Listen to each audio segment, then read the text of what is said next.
கர்த்தருடைய உன்னதமான நாமம் மகிமைப்படுவதாக. இந்த காலை வேளையில அருளுருத்தின் வாயிலாக உங்களை சந்திப்பதில் மிக்க மகிழ்ச்சியுள்ளனாக இருக்கிறேன். என்னோடு கூட யோனா முதல் அதிகாரம் அதில் 5வது வசனத்தின் பிற்பகுதியை வாசித்து நாம் தியானிக்கலாம். கப்பலின் கீழ்த்தட்டில் இறங்கி போய் படுத்துக்கொண்டு அயர்ந்த நித்திரை பண்ணினான். யோனாவுடைய உறக்கத்தை குறித்து இங்கு நாம் பார்க்கிறோம். அயர்ந்த நித்திரை என்று சொல்லி வேதம் சொல்கிறது.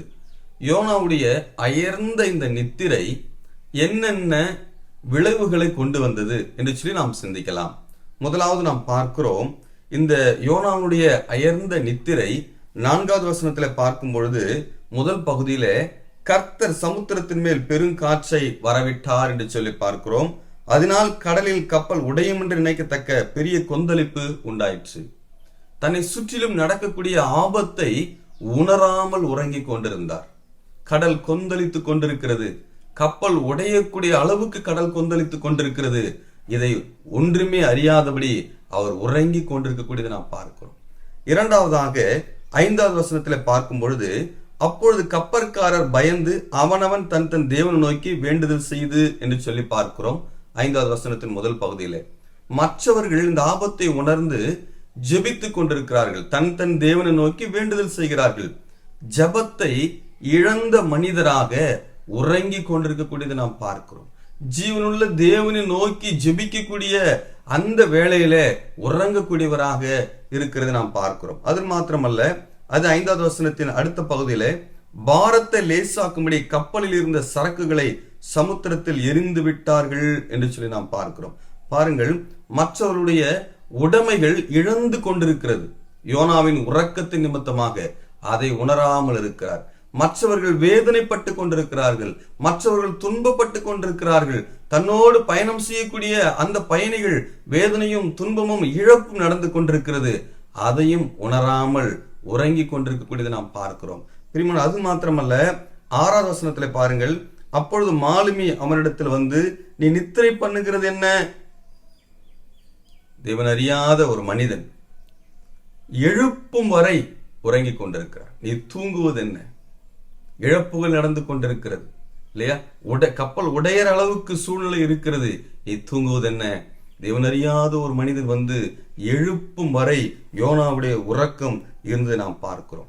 இந்த இழப்புகள் இதெல்லாம் ஏன், எதற்காக என்று சொல்லி பார்க்கும் பொழுது 3வது வசனத்திலே பார்க்கிறோம், அப்பொழுது யோனா கர்த்தருடைய சமூகத்திலிருந்து விலகி என்று சொல்லி பார்க்கிறோம்.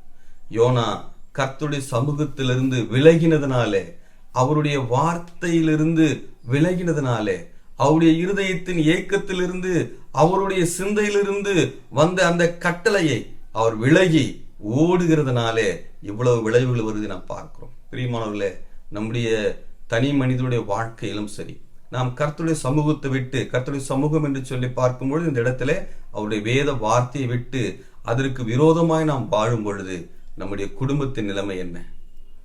நம்முடைய திருச்சபையின் நிலைமை என்ன? நாம் வாழும் பகுதியுடைய மக்களின் நிலைமை என்ன? பிரியமானவர்களே, கர்த்தருடைய சமூகத்தை விட்டு நாம் ஒவ்வொரு முறையும் விலகும் பொழுது நமக்கும் நம்மை சுற்றிலும் இருக்கக்கூடிய அந்த நம்மை சார்ந்தவர்களுக்கு நம்மால் வரக்கூடிய இழப்புகள் என்ன என்பதை நாம் சிந்தித்து பார்க்க வேண்டும். இந்த சூழ்நிலை எப்படி மாறினது என்று சொல்லி பார்க்கும் பொழுது, இந்த யோனா என்ன செய்தார் என்று சொல்லி பார்க்கும் பொழுது பாருங்கள், 12வது வசனத்தை வாசிக்கிறேன். அதற்கு அவன், நீங்கள் எண்ணெய் எடுத்து சமுத்திரத்திலே போட்டு விடுங்கள், அப்பொழுது சமுத்திரம் உங்களுக்கு அமர்ந்திருக்கும். என் நிமித்தம் இந்த பெரிய கொந்தளிப்பு உங்கள் மேல் வந்தது என்பதை நான் அறிவேன் என்றான். எவ்வளவு ஒரு தைரியமான அறிக்கை பாருங்க. இந்த சூழ்நிலை, கப்பல் உடையக்கூடிய சூழ்நிலை, உங்களுடைய இழப்புக்கெல்லாம் காரணம் என் நிமித்தம் தான் என்று சொல்லி உண்மையை உறுதியாக ஒற்றுக்கொண்டார். உண்மையை அவர் மறைக்கவில்லை இல்லையா? தைரியமாக என்ன செய்தார்? அதை அவர் அறிக்கையிட்டார். என் நிமித்தம் தான் இந்த வேதனைகள் என்று சொல்லி அவர் மனம் வருந்தினார். உடனே என்ன சொன்னார்? என்னை தூக்கி சமுத்திரத்தில போட்டு விடுங்கள். பிரியமானவர்களே, இதுதான் அறிக்கை.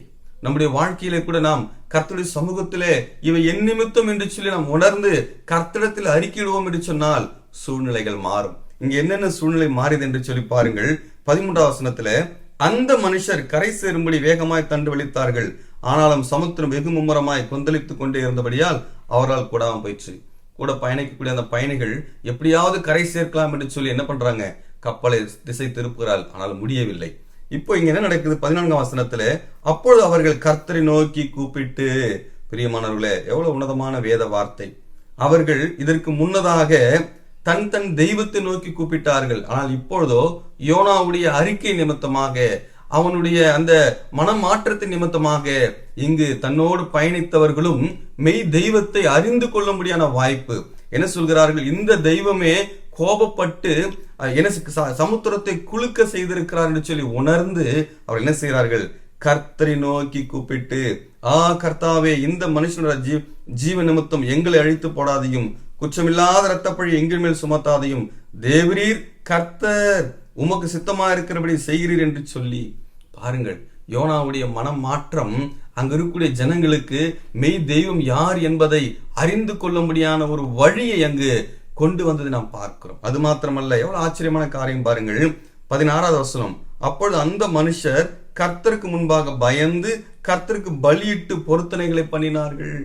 எவ்வளவு பெரிய ஆச்சரியம்! யோனாவுடைய மீறுதல் அவர்களுக்கு வேதனையை கொண்டு வந்தது. யோனாவுடைய மனம் மாறுதல் அவர்களுக்கு மெய் தெய்வத்தை அறிந்து கொள்ள முடியாத வழியை உண்டு பண்ணியது. அவர்கள் கப்பலிலே பலி செலுத்துகிறார்கள். எவ்வளவு உன்னதமான பாக்கியம்! பிரியமானவர்களே, நம்முடைய வாழ்க்கை இந்த காலை வேளையில சிந்தித்து பார்ப்போம். என்னுடைய மனம் மாறுதல் என்னை சார்ந்தவர்களுக்கு நன்மை கொண்டு வருகிறதா?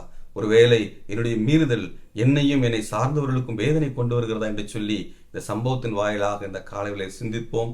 நம்மை நாமே மறுரூபமாக தேவனுக்குள் வளர நாம் முயற்சிப்போம். கர்த்தர் இந்த எளிய சிந்தனை நமக்கு ஆசீர்வதிப்பாராக.